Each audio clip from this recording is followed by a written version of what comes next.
देवरानी ने बनाया पहली रसोई में बिना गैस के खाना।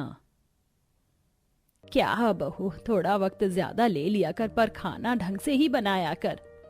हाँ अपर्णा, मम्मी कितनी बार तुम्हें समझा चुकी हैं, लेकिन तुम अभी तक खाना बनाना नहीं सीखी हो। शादी के इतने साल हो गए, पर आज तक मैंने तुम्हारे हाथ से अच्छा खाना नहीं खाया। मैंने तो पूरी कोशिश की थी, पता नहीं ये बार बार खाना खराब क्यों हो जाता है। पक्का ये मसाले की गलती है, मेरी नहीं है। बस करिए भाभी जी, कब तक चूल्हे मसाले सब्जियों की गलतियां निकालती रहेंगी। मुझे लगता है आपको ये बात मान लेनी चाहिए कि आपको खाना बनाना आता ही नहीं। छोड़ विपिन, मैं तेरी बहू लेकर आऊंगी ना, वही खिलाएगी हमें हर रंग का खाना बनाकर। अब कुछ ही दिनों में उर्मिला को अपने बेटे के लिए एक सुंदर सी लड़की का रिश्ता मिल जाता है, जिस रिश्ते की बात करने के लिए वह उनके घर पहुंचती है। अरे आप लोग आइए ना, अंदर बैठिए। मालती जी, आपकी बेटी तो बहुत सुंदर है। क्यों अपर्णा, मैंने सही कहा ना? राधिका ये तुम्हारी जेठानी है और वो तुम्हारे जेठ, और ये मेरा छोटा बेटा, तुम्हारा होने वाला पति, अगर तुम्हें पसंद हो तो। जी मुझे पसंद है अपने होने वाले पति। लो जी, इससे अच्छी और क्या बात होगी। बहू रानी आगे से कह रही है कि उसे मेरा बेटा पसंद है। अब तो जाते हैं, सीधा शादी की तैयारी करते हैं। नहीं नहीं, जाते कैसे हैं, खाना खाकर जाइए। मेरी बेटी राधिका ने बहुत प्यार से आप लोगों के लिए लंच तैयार किया है। अब मालती के कहने पर सारा परिवार डाइनिंग टेबल पर बैठकर लंच करने लगते हैं। अरे वाह बहू, क्या खाना बनाया है तूने, मेरा तो तूने दिल ही जीत लिया। सही कहा मम्मी, खाना तो राधिका जी ने बहुत स्वादिष्ट बनाया है। मैं तो ऐसे खाने के टेस्ट के लिए तरस चुका था। क्यों अपर्णा, सही कहा ना? इनका मुंह कुछ ज्यादा ही नहीं खुल रहा है यहाँ पर। और मैं यहाँ पर क्यों ही आई हूँ, मुझे पता है कि ये लोग इनडायरेक्टली मेरी बेइज्जती ही कर रहे हैं। हाँ, मेरी होने वाली देवरानी ने खाना तो सच में अच्छा बनाया है। अब सारा परिवार राधिका को पसंद करके वहां से लौट जाते हैं। तभी शाम को अपर्णा सबके लिए खाना बनाकर डाइनिंग टेबल पर परोसती है। अरे यार, फिर से यही बोरिंग खाना खाना पड़ रहा है। अच्छा होता राधिका का खाना थोड़ा सा पैक करवा लेता। हाँ अपर्णा, तेरे खाने में तो दम ही नहीं है। इससे अच्छा और स्वादिष्ट खाना तो तेरी होने वाली देवरानी ने बनाकर खिलाया हमें।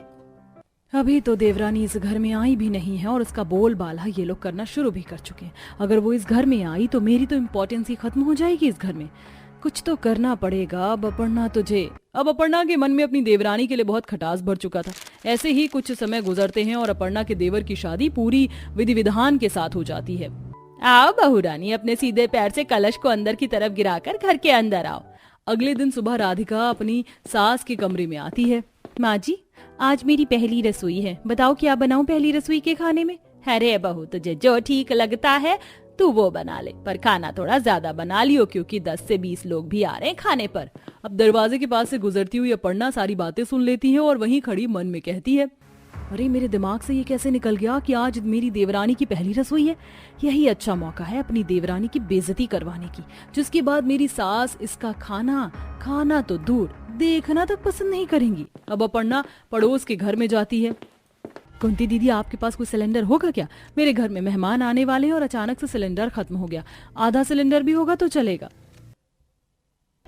सिलेंडर तो नहीं है अपर्णा, और मेरा सिलेंडर भी खत्म होने वाला है। थोड़ा बहुत गैस है इसमें, बस इसी की तो जरूरत है।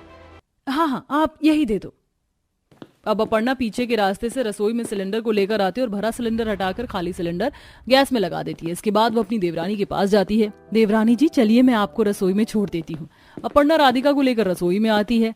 ठीक है देवरानी जी, मैं जा रही हूँ, कुछ देर में मेहमान भी आने वाले हैं, तब तक आप खाना बना लीजिए। और मेरी बात ध्यान से सुनिए, आपको किसी भी चीज की जरूरत होगी तो आप मुझे फोन करिएगा, और भूल से भी रसोई से बाहर मत आइएगा। आप नई बहू है ना, अच्छा नहीं लगता। इतना कहकर अपर्णा वहां से चली जाती है। राधिका भी अपनी पहली रसोई का खाना बनाने में जुट जाती है। अरे मैंने कब से ये पूरियां तेल में रखी हुई हैं, लेकिन मेरी पूरियां फूल ही नहीं रही हैं। गैस जल नहीं रही है क्या? अब राधिका गैस की आंच की तरफ देखती है। हे भगवान, ये गैस तो जल ही नहीं रही। इसका मतलब सिलेंडर खत्म हो चुका है। अब मैं अपनी पहली रसोई का खाना बिना गैस के कैसे बनाऊंगी? हाँ, जेठानी जी ने कहा था मुझे फोन करना अगर कोई भी दिक्कत हो। अब राधिका 40 से 50 कॉल अपनी जेठानी को मिला देती है, लेकिन अपर्णा उसकी एक भी कॉल को रिसीव नहीं करती। बाप रे, 50 कॉल कर दिया है देवरानी जी ने, लेकिन मैं भी कॉल उठाऊंगी नहीं। मैं भी देखती हूँ मेरी देवरानी जी बिना गैस के अपनी पहली रसोई का खाना कैसे बनाती हैं। जेठानी जी ने तो फोन ही नहीं उठाया। राधिका, तुझे कुछ करना होगा, सभी लोग खाने का इंतजार कर रहे हैं। क्या करूं, सब्जियां तो बन गई हैं। ये पूरी थोड़ी कुरकुरी हो गई। एक काम करती हूँ, इन कुरकुरी पूरियों से कचौड़ियां बना लेती हूँ। फ्रिज में जाकर देखती हूँ और क्या क्या पड़ा है। राधिका कचौड़ी बनाकर फ्रिज को खोलती है, जहां उसे ढेर सारे फ्रूट्स, ब्रेड और भीगे हुए चने, मूंग दाल, छोले दिखते हैं। चलो यहाँ पर कई तरह की चीजें मुझे मिल गई है। इन फ्रूट से फ्रूट कस्टर्ड बना लूंगी और ब्रेड से सैंडविच। और जेठानी जी ने कल ही ये मूंग की दाल और छोले पानी में भिगोए थे, ये बहुत अच्छे तरीके से अंकुरित हो गए हैं, तो मैं इससे स्प्राउट्स चाट बना लेती हूँ, सबको बहुत अच्छा लगेगा। एक सेकेंड, यहाँ तो अमूल का दही भी रखा हुआ है, क्यों ना मैं बूंदी का रायता बना लूं, गर्मी बहुत पड़ रही है, सबको पसंद आएगा। राधिका सारे सामान को लेकर रसोई के स्लैब पर रखती है कि तभी उसकी नजर एक मुरमुरे के पैकेट पर जाती है। अरे ये तो मुरमुरे हैं, एक काम करती हूँ, इन मुरमुरे में नमकीन वगैरह मिलाकर नींबू निचोड़कर इससे झालमुड़ी बना देती हूँ। अब बिना गैस की राधिका अपनी पहली रसोई में पूड़ियों की कचौरी, मूंग दाल छोले की चाट, फ्रूट कस्टर्ड, पनीर चाट, रायता, सैंडविच, मुरमुरे, झालमुड़ी बनाकर तैयार करती है और लाकर सबके लिए डाइनिंग टेबल पर सर्व करती है। घर में आए हुए रिश्तेदार सरला, बिमला, कमला, बिंदु राधिका की बनाई हुई चीजों को खाना शुरू करते हैं। ओहो हो, मजा आ गया, ये फ्रूट कस्टर्ड, ये पनीर चाट, सैंडविच और ये कचौड़ियाँ तो बहुत अच्छी बनी है। ऐ सच में, और उर्मिला तेरी बहू का तो जवाब नहीं, बहुत बढ़िया खाना बनाया है। वहीं दूर खड़ी उर्मिला राधिका से कहती है, बहू तुझे तो पकवान बनाना था, फिर ये सब क्या है? वैसे तारीफ तो इस खाने की भी बहुत कर रहे हैं रिश्तेदार। सबको जाने दीजिए माँ जी, फिर मैं आपको बताती हूँ। अब सभी लोग खाने का आनंद लेकर बहू को शगुन देकर वहाँ से चले जाते हैं। हाँ बहू, अब बता क्या बात थी? माँ जी ये सब मैंने इसलिए बनाया क्योंकि मैं जैसे ही रसोई में गई कुछ देर बाद ही सिलेंडर खत्म हो गया था। जेठानी जी ने कहा था किसी को कुछ मत कहना, सिर्फ मुझे ही कहना जो भी कहना हो, और मैंने उनको करीबन 50 कॉल की, लेकिन उन्होंने मेरी एक भी कॉल का रिस्पॉन्स नहीं दिया। मेरा तो फोन ही साइलेंट है माँ जी। ये सिलेंडर कैसे खत्म हो सकता है? ये बात मुझे कुछ हजम नहीं हुई। दाल में जरूर कुछ काला है, पता लगाना पड़ेगा। अच्छा चिंता मत कर, मैं लगवाती हूँ सिलेंडर। आज तो बच गई देवरानी जी आप, लेकिन कल ना मैंने आपकी बैंड बजा दी तो मेरा नाम भी अपर्णा नहीं। अब अगले दिन सुबह राधिका खाना बनाकर अपने कमरे में चली जाती है, तभी पीछे से वहां अपर्णा पहुंचती है।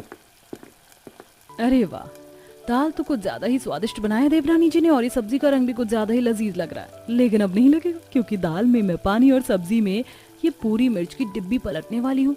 अपर्णा दाल में पानी और सब्जी में मिर्ची मिलाने ही जा रही होती कि तभी उर्मिला वहां आकर उसके हाथों को पकड़ते हुए कहती है, आखिर क्यों कर रही है तू ये सब, और ये सब करने के पीछे की वजह क्या है? अब मुझे पता चला कि सिलेंडर अचानक खत्म कैसे हुआ। तभी वहां राधिका आती है। जेठानी जी, माँ जी क्या हो रहा है यहाँ पर? कुछ नहीं, बस तेरी जेठानी तेरे बनाए हुए खाने का सत्यानाश कर रही थी, लेकिन मैंने इसे रंगे हाथ पकड़ लिया। मुझे माफ कर दीजिए देवरानी जी, मुझसे गलती हो गई। वो सब तो ठीक है, लेकिन आप ऐसा क्यों कर रही थी? मैंने ये सब इसलिए किया क्योंकि हर बार माँ जी सिर्फ आपके खाने की ही तारीफ करती है, और मैं इतनी मेहनत से उनके लिए खाना बनाती हूँ जिन्हें ये जरा भी इंपॉर्टेंस नहीं देती। हर बार मुझे आपसे कंपेयर करती है, मेरी इंसल्ट करती है, मुझे नीचा दिखाती है। बस यही कारण है कि मैंने ये सारी चीजें करना शुरू की, वरना मेरे मन में आपके लिए जरा भी बुरी भावना नहीं है। माँ जी मुझे लगता है कि आप जेठानी जी के साथ सही नहीं करते। अगर उन्हें खाना बनाना नहीं आता है और वो भी इतने एफर्ट्स के साथ आपके लिए खाना बना रही है, तो आपको उस चीज की भी रिस्पेक्ट करनी चाहिए। और वो इंटेंशनली तो आपको खराब खाना बनाकर नहीं खिला रही। हाँ राधिका बहू, तुम सही कह रही हो, मेरी ही गलती है जो हमेशा तेरी जेठानी को मैं कोसती रही, और इस कोसने के कारण ही वो इस हद तक पहुंच गई। अब राधिका अपनी जेठानी के पक्ष में बात करती है। उसके बाद उर्मिला को भी अपनी गलती का एहसास हो जाता है, और अब राधिका भी अपनी जेठानी को अच्छा खाना बनाना सिखा देती है, जिसके बाद दोनों देवरानी जेठानी का खाना पूरे परिवार को पसंद आने लगता है। ये देखो गोमती बहन, ये रही लड़के की तस्वीर। पंडित जी लड़का तो अच्छा है, लेकिन इनकी कुछ मांग तो नहीं है? ना जी ना गोमती बहन, निश्चिंत हो जाइए, लड़के वाले की 1 रुपए की भी मांग नहीं है। मगर लड़का ज्यादा पढ़ा लिखा नहीं है, सब्जी बेचता है, और माँ रेलवे स्टेशन पर आलू पूरी बेचती है। कुल मिलाकर कमाता खाता परिवार है। तो बताइए, बात चलाऊं? जी पंडित जी, आप बात चलाइए। ठीक है, तो मैं बात करके बताता हूँ। अच्छा नमस्कार। पंडित जी सीता के घर आ जाते हैं, जहाँ पुराने से मकान के आगे सुरेश सब्जी की रेडी लगा रहा था। माँ, सब्जियां छाट दी हो तो जल्दी से दे दो, आज रेडी लगाने में काफी लेट हो गया है। ले ये गवार फली और गोभी छाट दी है, इससे सजा, तब तक मटर गाजर छाट रही हूँ।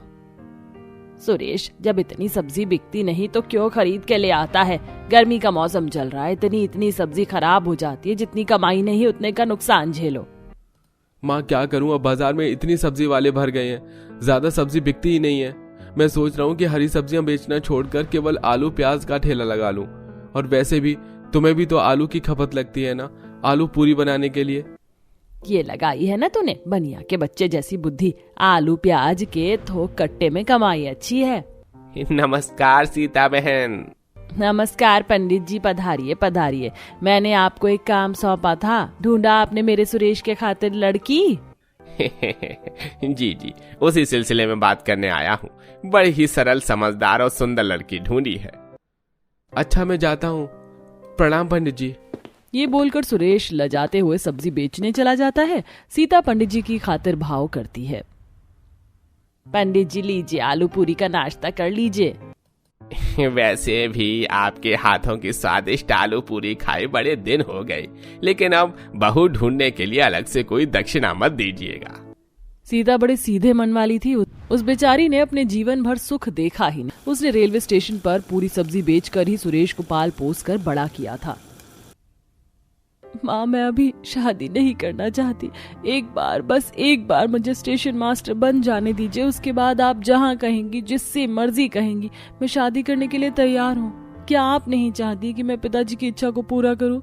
पूनम की बात पर गोमती फूट फूट कर रोने लग जाती है। बेटी, तू नहीं जानती तेरी माँ ने किस कष्ट और संघर्ष से तुझे पढ़ाया लिखाया, लेकिन अब दुनिया तरह तरह के ताने मार रही है। तेरे आगे झोली फैलाकर मैं भीख मांगती हूँ। छोड़ दे स्टेशन मास्टर बनने का ख्वाब और शादी करके अपना संसार बसा ले, ताकि मैं चैन से मर सकूं। गरीब की बेटी के भाग्य में अफसर कलेक्टर बनना नहीं लिखा होता। अपनी माँ की विनती करने पर पूनम सपनों की बलि चढ़ाकर शादी करके ससुराल आ जाती है। आओ दुल्हन, मेरा घर महल जितना बड़ा तो नहीं, केवल यह छोटी सी कुटिया है, लेकिन तुम्हें सदा इस घर की लक्ष्मी का सम्मान मिलेगा। मेरी कोई बेटी नहीं है, आज से तुम मेरी बेटी हो। बड़े दुलार से सीता पूनम का स्वागत करवाती है। पूनम सारी रात सिसक सिसक कर रोते हुए सो जाती है। अगले दिन जब पूनम की नींद खुलती है तो सीता रेडी पर सब्जी पूरी के पतीले रख रही होती है। माँ जी, आपने मुझे उठाया क्यों नहीं? मैं इतनी देर तक सोती रह गई। अरे तो क्या हो गया बहू, तुझे इतनी थकान थी? आज अपनी सास के हाथों की बनी सब्जी पूरी खा ले, बाकी आगे तो तुझे ही मेरी सेवा पानी करनी है। सीता चिलचिलाती धूप में रेलवे स्टेशन पर सब्जी पूरी बेचने आती है। तभी स्टेशन मास्टर बनवारी आता है। कहो सीता बहन, इतने दिनों से छुट्टी मार कर बैठ गई, तुम्हारे हाथों की पूरी सब्जी खाने के लिए तरस गए थे। कैसी रही बिटवा का ब्याह? बस बनवारी भाई, सब कुछ कुशल मंगल से हो गया। अब तो घर संभालने पकाने के लिए बहू आ गई है। इसी तरह समय गुजरता है, मगर पूनम हर वक्त उदास रहती थी। फिर एक दिन, दुल्हन ऐसा कर, आज तू मेरे साथ रेलवे स्टेशन चल पड़। मैं आलू पूरी बेचूंगी, तू थोड़ा बाहर घूम लेना। घर में बैठे बैठे मन उकता गया होगा तेरा भी। जी माँ जी। कुछ देर में पूनम अपनी गरीब सास के साथ रेलवे स्टेशन पर आती है, जहाँ काफी चहल पहल थी। राम राम सीता बहन, एक प्लेट आलू पूरी तो लगा दो। हाँ हाँ, बस अभी देती हूँ भैया, बस थोड़ी देर लगेगी सब्जी गर्म करने में। थोड़ा जल्दी कर दो सीता बहन, वो ट्रेन के आने का समय हो गया है ना। काका, ये काम तो मैं भी कर सकती हूँ। ट्रेन के आने और प्लेटफॉर्म से निकलने का समय ही तो कंप्यूटर पर चढ़ाना होता है, मैं कर दूंगी। अच्छा बेटिया, तो फिर जाओ, थोड़ी देर के लिए मेरा काम संभाल लो, मैं आया। पूनम ने अपनी माँ के कहने पर स्टेशन मास्टर बनने के जिस ख्वाब को देखना छोड़ दिया था, अब एक बार फिर उसके मन में ये ख्वाब फलने फूलने लगता है। उसकी टाइपिंग स्पीड देखकर स्टेशन मास्टर बनवारी उसकी प्रशंसा करता है। अरे सीता बहन, तुम्हारे घर में तो बड़ी ही पढ़ी लिखी बहू आई है, कितनी रफ्तार से टाइपिंग करती है। बिटिया, तुमने कंप्यूटर टाइपिंग का कोर्स किया है क्या? बस थोड़ा बहुत सीखा है काका। मैं भी स्टेशन मास्टर बनना चाहती थी, मगर फिर शादी हो गई। यही तो लोगों की मानसिकता है। देखो सीता बहन, मैं तजुर्बे से कहता हूँ, तुम्हारी बहू में कुछ कर गुजरने की बड़ी चाह है। इसकी पढ़ाई लिखाई को व्यर्थ मत करो, बनाओ इसे स्टेशन मास्टर। घर आकर सीता सुरेश आपस में सलाह मशवरा करती है। पूनम दोनों का खाना परोसती है। सुरेश जी, माँ जी खाना खाइए। बहू, तूने क्या सोचा? किस बारे में माँ जी? अरे स्टेशन मास्टर बनने के बारे में। पूनम, माँ और मैं, हम दोनों चाहते हैं कि तुम अपने सपने को पूरा करो। हम तुम्हें पूरा सहयोग देंगे। सुरेश जी, स्टेशन मास्टर बनना इतना आसान नहीं है, काफी खर्चा लगेगा। कंप्यूटर की कोचिंग लेनी पड़ेगी, एंट्रेंस की परीक्षा देने के लिए किताब भी बहुत महंगी आएगी। अरे बहू, जो भी खर्च लगेगा हम दोनों लगाएंगे ना। अभी तेरी गरीब सास की बूढ़ी हड्डी में बहुत जान बाकी है। और मैं भी सुबह के टाइम फेरी मार लूंगा तो बड़े आराम से 200-400 सुबह सुबह ही कमा लूंगा, और फिर शाम को भी तो सब्जी बेचूंगा, तो 1000 रुपए की कमाई तो कहीं नहीं जाएगी। अपने सास पति के इतना साथ देने पर पूनम की आंखों में आंसू बहने लगते हैं। माँ जी, आज के दौर में न जाने कितने परिवारों में बहुएं दहेज की आग के झुलस जाती हैं, मगर मैं भाग्यशाली जो मुझे आप जैसा घराना मिला। सुरेश पूनम को किताबें खरीद कर ला देता है। पूनम दिन रात लगाकर एंट्रेंस का एग्जाम देने के लिए तैयारी में लग जाती है। वहीं बुजुर्ग सास तड़के सुबह आलू पूरी बनाकर भीषण कड़ी गर्मी में बेचने निकल जाती थी। आइए आइए, गर्मा गर्म स्वादिष्ट ताजी ताजी भंडारा आलू और पेट भर के पूरी खाइए भैया, केवल 50 रुपए में, 50 रुपए में। अम्मा एक प्लेट आलू पूरी लगाना। बस अभी लगाती हूँ भैया जी। पसीने में तरबतर सास यात्रियों को आलू पूरी खिलाकर कमाई करती है। वहीं बहू अपना पूरा ध्यान केंद्रित करके कोचिंग क्लास करती है। हे भगवान, आज तो बड़ी जोर की गर्मी है। अरे 2 प्लेट आलू पूरी लगाना जरा। बस 2 मिनट ठहर जाओ बेटा, प्लेट धोकर ला रही हूँ। बुजुर्ग सीता को इतनी मेहनत और संघर्ष करते देखकर प्लेटफॉर्म पर खड़े पैसेंजर का भी दिल पिघल जाता है। लो बेटा स्वादिष्ट भंडारा आलू, बस अभी पूरी तल कर देती हूँ। तभी शरीर में कमजोरी आने के चलते सीता को चक्कर आ जाता है, जिससे कढ़ाई के तेल के छींटे बेचारी पर आ जाते हैं। माँ। अरे अम्मा तुम ठीक तो हो? हाँ बेटा ठीक हूँ, ये लो खाओ। आलू पूरी खाकर ग्राहक पैसे देकर चले जाते हैं। तभी स्टेशन मास्टर आता है। अरे सीता बहन, बिना खाए पिए सारा दिन हाय हाय करती हो। अरे थोड़ा अपना ख्याल रख लो। मास्टर जी, अभी बड़ी चिंता है, बहू की कोचिंग की फीस भरनी है, इतने पैसे नहीं जुड़ पाए। अरे तो मुझसे ले लो भाई, जब आ जाए तब लौटा देना। नहीं भैया, सारा जीवन गरीबी देख देख कर कदम इतने उखड़ चुके हैं कि अब किसी से कर्ज लेने की हिम्मत नहीं होती। मैं जोड़ लूंगी। सीता पेट काट कर रेलवे स्टेशन पर तपती गर्मी में आलू पूरी बेचती है। वहीं स्टेशन मास्टर उसे परीक्षा के बारे में गाइड करता है। बिटिया, जितना ज्यादा हो सके करंट अफेयर्स, रीजनिंग और गणित का विषय ही पढ़ना। परीक्षा में यही प्रश्न आते हैं। ये पास कर लिया तो बाकी की परीक्षा तो तू पास कर ही लेगी। दिन रात एक करके पूनम परीक्षा देती है। कुछ दिन बाद, माँ जी मेरी परीक्षा का परिणाम आ गया है, मैंने फर्स्ट क्लास पास किया है। ये सुनकर सीता खुशी के मारे फूले नहीं समाती और फूट फूट कर रोने लगती है। भगवान तुझे तेरे लक्ष्य में कामयाब करे बहू। आज मैं स्पेशल अपनी बहू के लिए आलू पूरी बनाऊंगी। सीता बड़े प्यार से पूनम को आलू पूरी बनाकर खिलाती है। एक एक करके पूनम परीक्षा के सारे चरण, aptitude test, computer typing, medical test सब कुछ पास कर लेती है और अंत में स्टेशन मास्टर बनकर दिखाती है। अपनी बहू को चमचमाती स्टेशन मास्टर की वर्दी में देखकर गरीब सीता गर्व से भर जाती है। आज तूने अपनी सास का सीना चौड़ा कर दिया। तूने साबित कर दिया कि एक गरीब आलू पूरी बेचने वाली सास की बहू स्टेशन मास्टर बन सकती है।